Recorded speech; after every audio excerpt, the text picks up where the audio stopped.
What is eczema? Eczema is more than anything else the itch that rashes.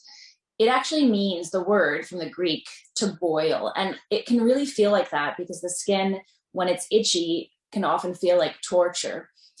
If we think about eczema and we recognize that there's many different types of eczema, what we usually refer to when we say the word eczema is we were referring to atopic eczema or atopic dermatitis, which mean the same thing. Atopic dermatitis is a condition that is extremely common, and it's actually the most burdensome skin disorder worldwide. We know that it usually appears very young in life, but that some people develop it later.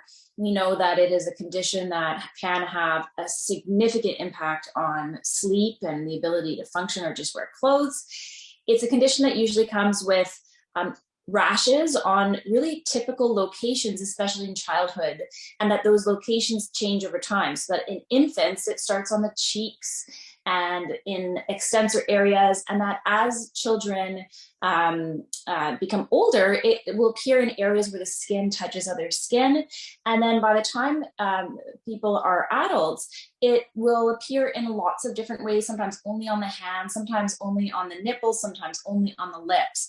And so it can be quite a variable condition. And this is one of the challenges that we have in measuring it and being able to care for it. More than anything else, though, it's an itch that rashes.